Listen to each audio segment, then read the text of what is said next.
Okay, and this is the first webinar in Future HR Tech. I hope many more. And we have founders from Israel and other countries with us here, I see today. And some housekeeping details, guys. This is going to be about 30 minutes. We will allocate about 5 to 10 minutes at the end to answer your questions. And I have a few questions that were presented to me before the webinar, Wendy. And if you want to ask something in the middle of the webinar, you can just raise your hand at the bottom of the screen. There is also going to be a recorded version of this webinar, and it will be posted in Future HR, and you can share it everywhere with your network. So, hi Wendy, I'm very happy to have you with us. It was very important for me to have you as the first investor that HR Tech investor that I will be talking with, because I have a huge appreciation for you for several reasons. One, because you're from the HR industry, okay? So that for me is very important, and I'm sure for all those people that will be listening to you. Second of all, it's very important for you to have social, you're not all about the money, okay? You're also about social responsibility. And I also really like that about you, because many investors are all about the money. They don't see the people, they don't see the cause, they just, think about what's in it for them. You're not one of those. And second and third of all, you are really involved in the HR Tech community with your meetups and all the other activities that you have. And I think that a special investor makes, if I talk Yoda for a second, okay? You're very unique that way. There aren't too many investors like you in the HR Tech world, which is why I think that founders would like to hear from you, okay? So I'm going to let you have the floor. I'd really appreciate it if you can tell us just a little bit about yourself before we jump in really into funding HR Tech startups. Yes, thank you, Karen, for your nice and appreciating introduction.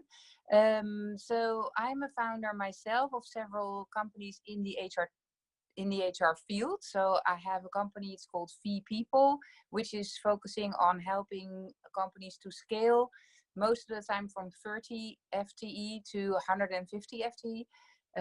So we're having a lot of experience in fast-growing companies, especially specifically in innovative companies, mainly focused in Europe. Then I have an HR interim professional company.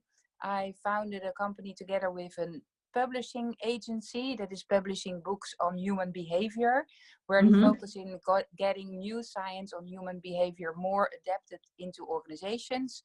And it's also a speakers company. So we're also, for example, Obama was speaking in the Netherlands, and then there were of course more people on stage, and one of our speakers from the States was on stage then here in the Netherlands just before Obama. Wow. Very honorable. And I have indeed several initiatives. And of course, I didn't mention my VTech Capital Investment Fund, together with the European Investment Fund, who is backing money into this fund to channel European tax money to startups.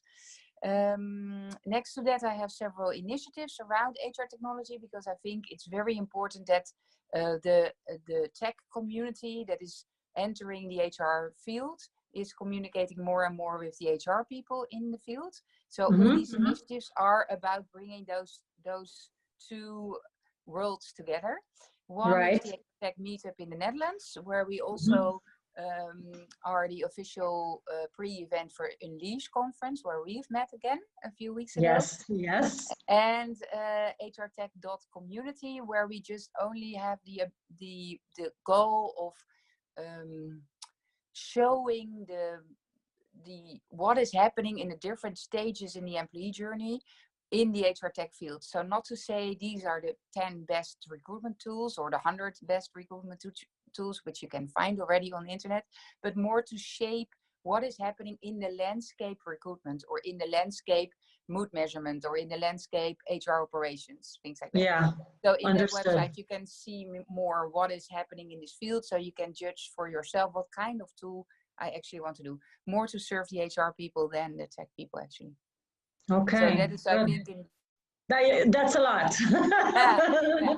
But it's very, you know, it comes down to 3 pillars. I think is very important for me. It's tech, it's science, and it's service delivery. So I think this combination is what we need in the HR field. Okay, cool. So we brought you here because we want you to give some tips to our HR tech founders. Yes. But you know what? Before that, I want to understand a little bit about more about you as an investor. What would trigger, or what would enable, what would make you want to invest in an HR tech startup today? Yes. I mean, you see 2 business plans, okay? I see a lot of business plans. Okay, but one against the other. Which one would you choose, and why? Yeah, so it's a good question. So I see very, very many pitch decks and initiatives, because what you said already in the beginning, I'm one of the, I think even one of the few, very few, that has a foot really. I am an HR professional. I've been an HR manager in Shell when I started my career. So I know very much the HR field, and I'm an investor as well. So for me, I think there are a few things. One, of course, it needs to be in the HR tech space, because I decided to focus me on that on that field, because I think I can add value. You see also that I'm a business angel, so my phase of investing is in the seed, maybe Series A. But you see now also companies coming to me that are already in Series B, but they're wanting to have an industry expert on their boards or in their investment rounds, also to convince others to invest. Right. So the stage is not really important at the moment, although it was in the beginning seed. It's now moving up a bit to Series A, Series B, but still you need to have an MVP, so minimal viable product for me. So not only a slide pack, and it's important that I see some traction in the market. So I want you to have a pilot, maybe 2 or 3, and these pilots need to be paid for, can be to a discount, maybe a huge discount, but some payments must be done. So that is the beginning. HR tech space, MVP, some payment already in. Then for me, international focus is important. I do not believe in any very successful HR tech startup at the moment that is not internationally focused. You can have a big grounding in your own country. So it can be you are an Israeli startup or an American startup or whatever country, Ukraine. So that, of course, your main focus or your clients are there at the moment in the beginning is pretty logical. But your focus and your intention needs to be to soon expand internationally. Then for me, it's important to have shared values. So that is more like, I want to work together. I want to make things better together. I think it's important that you want to have an impact positively on the work environment. Now, nobody will say that that is not their intention, of course. Of course, yeah. But for me, I need to feel a click that these people are really doing, they have more purpose than only, I'm here to make money because I see an opportunity, and this is, your heart must be in there as well. Okay. Because otherwise, I don't believe you fulfill the how do you say that? The entrepreneurial journey, which is hard. Just to get some figures, I think like most entrepreneurs, everyone, you don't start if you don't think you will succeed, huh? But in the end, there are only 1% of the startups that make 10x their valuation. 75% is failing. So if you're not really with your heart in, if it's not something important for you, if you don't want to make any real impact in the world, you will never, get the energy to go through this whole journey with ups and downs. For sure. I think that, and then there's something that is very, that's unpredictable. I need to like it. In the sense that unpredictable, okay. Yeah, so I cannot really say, like I'm closing an investment at the moment in a learning management system. It's focused on learning language at the moment, but you can use the platform for everything. Now, I wasn't really looking into the learning management system area, Before. Yeah. but I saw really a lot of initiatives in that area. And this one, I really thought, this is really something that can work. And I like the idea, especially in Asia, to improve people's language skills, especially in English, is very important for development of people. And then this is such a great tool that I really and the founders and where they started from, and it's it came out of science. There's some artificial intelligence in. Of course. So it's good to know. So you're investing in international startups as well. Yeah, I do. Okay, that's important to know. Yeah. And besides all these areas that you've already invested in, is there any particular area that you're very interested in besides the ones you've already invested in? And do you see perhaps another category that is very attractive at this time? Yeah. So because last we spoke, I think you said something about blockchain. You were interested in blockchain. Yeah. So I think blockchain will change the way, or can be potentially changing the way we organize ourselves in organizations, because you can much better measure the contributions of individuals to a certain product, or in the chain. In the chain we can see already now that you can see, okay, my coffee bean comes from these. It came from this chain. Now, this I see also an element in that, in how we organize ourselves as organizations. But I see a lot of things now on blockchain arising, but most of them it's more like we do something that we do. It's more like when we had the transition from theater to television. I see a lot in blockchain, like we're doing what we did in the normal world, but now we do it on yes, blockchain, like exactly. Just making it an online version. Yes. Yeah.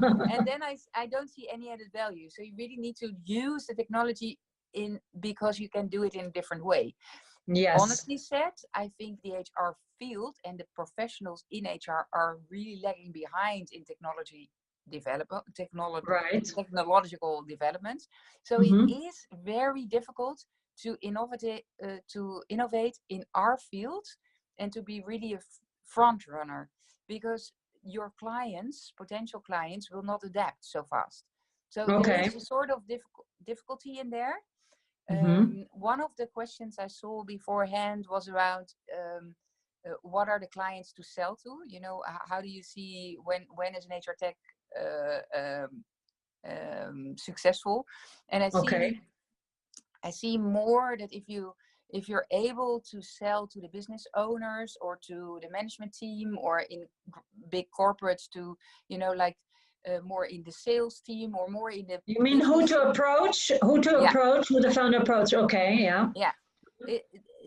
If your first point of contact is HR, I see at this moment, unfortunately, because it's my own profession, I would love it to be different, but I see unfortunately that it's not so successful, because they're not driving innovation in their own organizations. That's a strong statement, which we of course know that this is the situation, but hearing this from you makes it even even a stronger statement. I want it to be different. I hope everyone will react and say I'm wrong, because that would be better.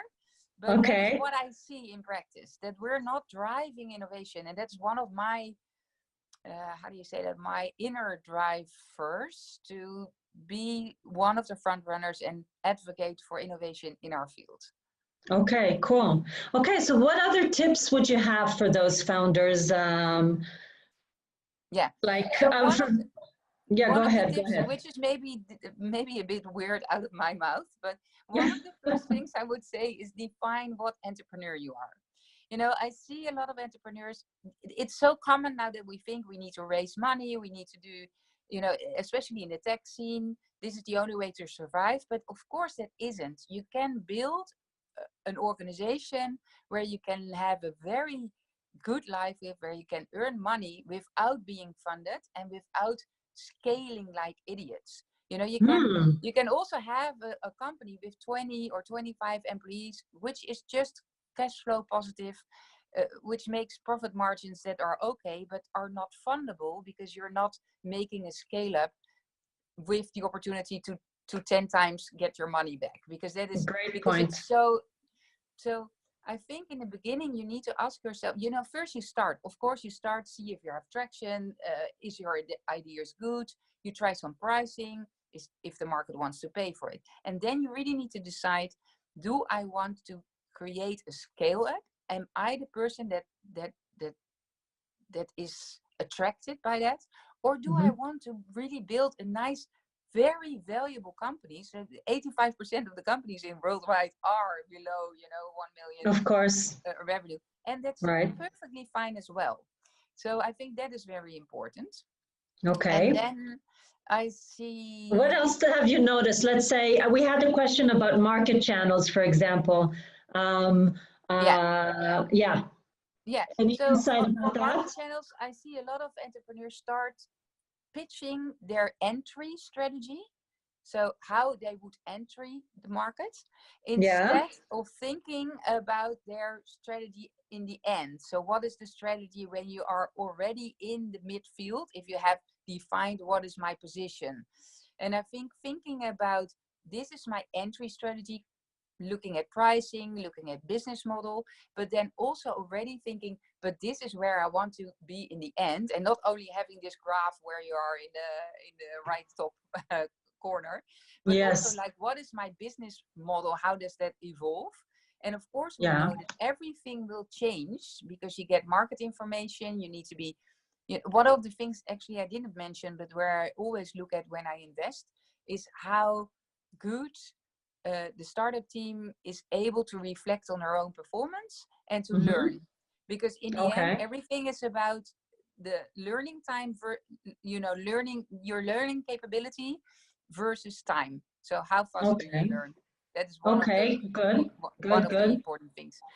So I think looking at what is my end strategy, where I want to be, what pricing, what model, which countries, and then this is my entry strategy and this is how I want to evolve, is important to think through, because that also brings you to the question, is this the company I want to build? And then I think the other thing is, excellence shines like a lighthouse. So excellence shines like a lighthouse. I like that. Okay. Yeah. So excellence is really important, you know, having really a product that is really, really good. I think a lot of founders, they heard, I must make an MVP. So they make something where I think, you know, this is an MVP, but it's still too complex or or not user friendly or not. So it's difficult to define what I exactly mean with this. But I think really making a smart, simple solution with a smart team is important. So most successful entrepreneurs are not the smartest people. Because I don't know if you know that research, but I believe that the founders of the most successful companies are not the most intelligent ones. So like IQ. Because they have a lot of EQ and they have a lot of, creative and creative, charismatic. You don't have to be the most intelligent one, but make sure you make your team with some very, very intelligent people. Intelligent people. Because that's a good one. Yeah, true. I can already see the quotes flying all over social media with what you just said. Yeah, we have a question from Michal, and I'm happy to ask you as well as we go. I mean, I don't want this to be formal and everything.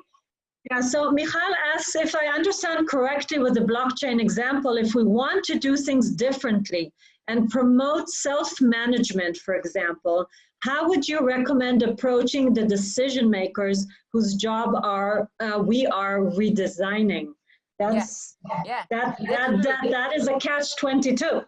Yeah, so that is a very fair point. So most of the time you see that you then need to think about your business model that should not be funded by these decision makers. So indeed, if you're approaching people with your new solution, and that means they see their own job disappear, they will not likely be the ones that buy your product. Exactly. So think about who will benefit of this new idea you have, and see if you can attract them, and be creative in your models to do that. If you look at every disrupting model, they never went to the old market to be funded by them. Sometimes you see now, actually, you see a few corporates looking at companies that are disrupting their market and buy them. So sometimes you be bought later in the later stage by these companies that you are actually trying to disrupt. But in the beginning, they will not be the ones that are funding you, is my belief. Or they fund you to include you know, to get your talent in and your ideas, but not to really scale your company. So sometimes it's also a strategy to get not do the innovative idea that you think through. But so my reaction would be to that is change your horizon. Never try to sell to people's job, to the people where you think their jobs will change. Makes sense. Yes, makes sense. Yeah, absolutely. Sorry to interrupt, Karen. Yeah, of course. I see ourselves still, you know, I'm very interested in brain, in neuro dynamics, in what we know now from biology about ourselves. And yes. I think we need to be aware of that. You know, on the one hand, we're very intelligent, but we still have very fundamental reactions. And this is the of one, course. you know, if I feel attacked a bit, or my position is maybe insecure, there is just an instant reaction that humans have. It has nothing to do with that I have any judgment about that, but that is totally what is reality. So of course, yes. So that's how we smart needs to work around that. I agree. What else perhaps you have, what kind of other situations you've encountered that you would like to perhaps, raise awareness to mistakes they make when they approach you, for example? Yeah, so I think an important one, so your question is more about the funding, but I wanted to say something else about selling. You say whatever you want to say. Yeah. So this is about you, not about me. I think it's very important for founders and for the sales team, or, you know, that if you want to approach HR people, I think up till now the most successful ones are the ones that are able to work together with the HR department, so make it a common, like a co-creation in the beginning. Co-creation. So that the HR department or the line managers, or, you know, that they are having the idea that they can work around with your product. And that's what I've seen most successful at the moment if you want to approach HR, because they're not so in front of the innovation that you most of the time need to take them along and work together with them, or work together with the government on the development of something. That is, I think, in our field, very important. That you look, like if it's a consumer market, also you can say, let's try to have some influencers in my group and see if we can work our product with this group of people that we think we need to sell to.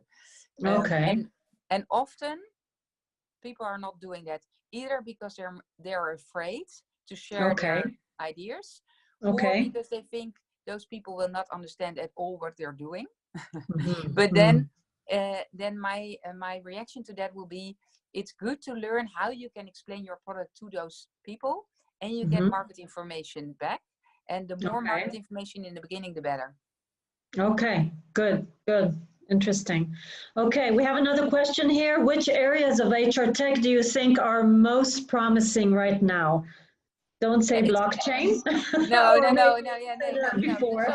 So one of the issues in HR is that there are a lot of solutions for critical problems.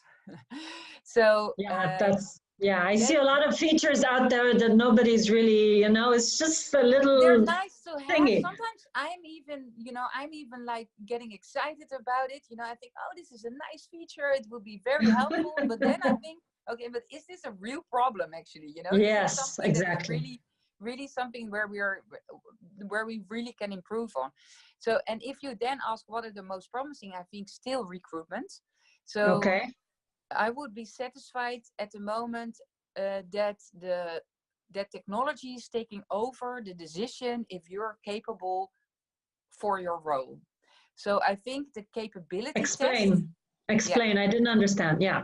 So Explain at the moment we do interviews. So we do first a sort of an, maybe you have some questions, you have the resume, we do interviews, and then we do an assessment, and then we start working. Right. Now, I think we are full of biases as people, biases in how we judge people. We know that. We know that. I think in the end, the technology will be much better in deciding if you are capable of doing the job that's there or the role. Although when the role is changing all the time, then still, your flexibility to adapt to change the computer will be better to judge if you are competent in that area, yes or no. So for me, I think I'm really looking for a cheap and very good scientifically proven methodology that can do the first check in capability, so that the interview that we're doing, because I still think people want to have some sort of, we get to know each other before you start, that is more about, do we have a click on personal level, do I like your energy level, can we get along with each other? So basically recruiting for soft skills, would you say? Because I'm going to talk about that in SOSU in Germany.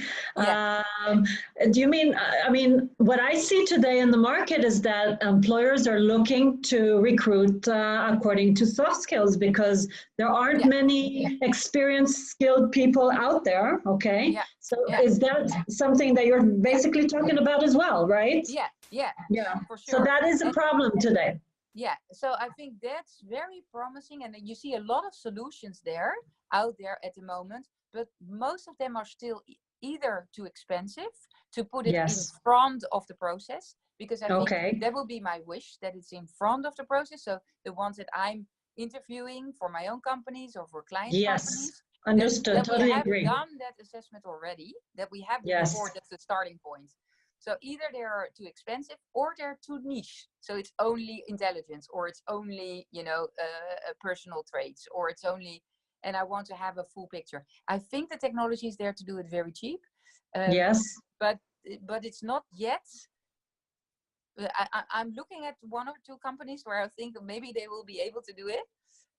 And share when the time is right. because it's still pricing at the moment. Lots of them are too expensive still, and it's not necessary anymore. It can be much more cheaper. So I see there's a big opportunity. And the other one is, I'm looking for, if you look at sports, we measure a lot. I shown in a presentation in swimming. You see, we measure everything about the performance, how people dive in the water, what they do, how they turn, whatever.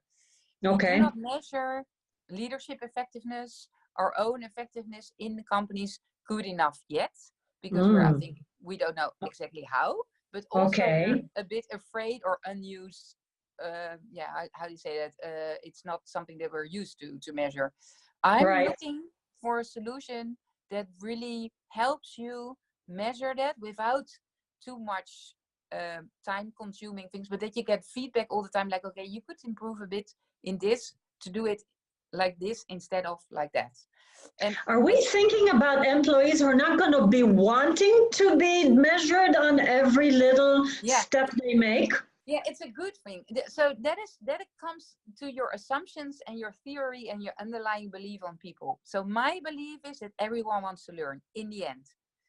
Everyone when we grow up, we want to learn.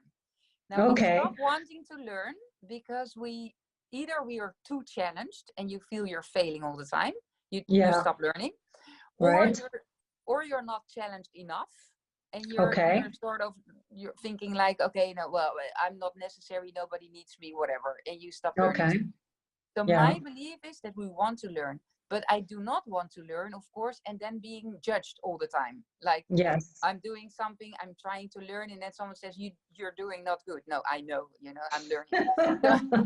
right, So yeah, I right. believe we want to learn. And I believe there will be some technology that's going to help us learning, improving, making us, excited that we're continuously improving without the judgment part.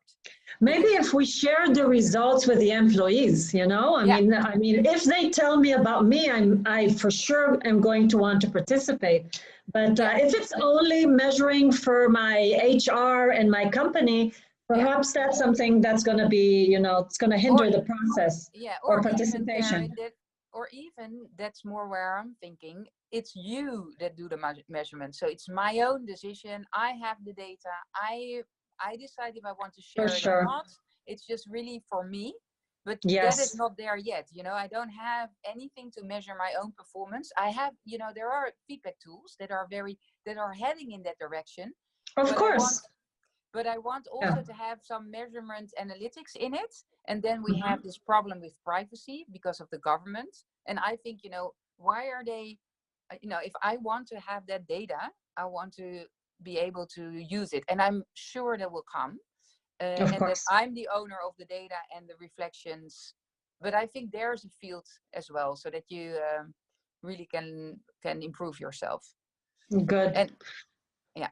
Yeah, you wanted to say No, something well, else? I wanted to say, so I'm looking at an investment at the moment that is about language learning, what I already said to you. And there I get feedback on my own improvements, but also my teacher can see where I hesitate, where my, where my improvements could be, how the class is doing, where my performance is in that class.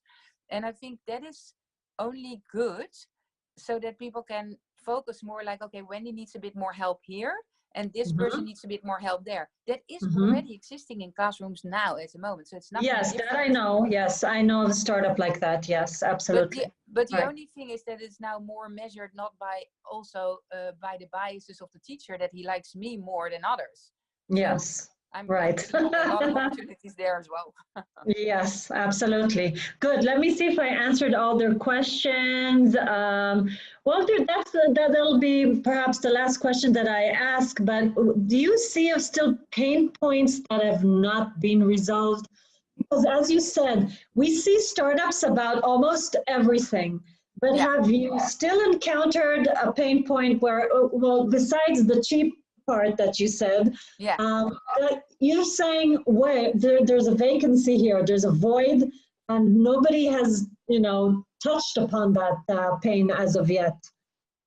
Yeah, so I think in the learning space, we can do much more with virtual reality or augmented reality, where Yeah, you I really believe can it hasn't exploded yet. Virtual reality is going to be all over the place for sure, all over the place. right?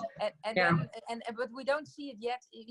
I saw a few things on the Unleash Yes. store, Active View, for example. Yeah. but then it was more actually still, like television now, into our, virtual reality instead of really the virtual reality experience. But I think giving people the experience how it is to work in a different environment, or the learning aspect, so really doing your conversations in this environment and making your choices, like, okay, this is how my reaction would be, this is what I Yes. feel, this is what happens when I get this feedback. That would be, I think, awesome. Okay, good. Okay, so if somebody wants to approach you, how should they do that? So I have a website which is called VTech Capital, which is VIE Tech Capital. You can leave your pitch deck there. You can send me an email, of course, at wendy@vpeople.com. You probably will write that somewhere. Of course. Of course, I'll And add it. Yeah. yeah, and let me also close with another reminder that I wrote somewhere, like the dark side of to technology is technopoly. I found it was a new word. I didn't heard it before. And this technopoly was referring to the fact that we are that we are maybe mistaken sometimes now with all this technological developments, that we think like communications via email is the same as communication personally. So I think especially in our field, we must be aware that all technology comes hand in hand with human touch, implementation, and thinking about how you link all this technology to the purpose of the company, where you're heading to, or the purpose of your people. But that is, I think, something that I need to stress in every conversation that I do. Absolutely. That we know, I know you know it as well, but I remember every time, you know, like I see a lot of still technology being thrown in organizations, and then they say, oh, this doesn't work.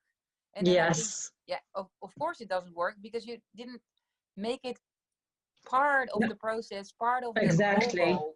Exactly. It was somebody's decision, and employees weren't even, you know, involved in this whole thing, and they don't even know where to go. Yeah, that's the post-sale issue is as well. You're right. Absolutely. Thank you for reminding us, and for your insights. And you're amazing as always. Thank you for all your, I hope. And thank you for your time. And you're welcome. I appreciate a lot the work you're doing, Karen. So thank you, Wendy. Great. Good. So we'll see each other. Thank you. Okay. Bye-bye. Ciao.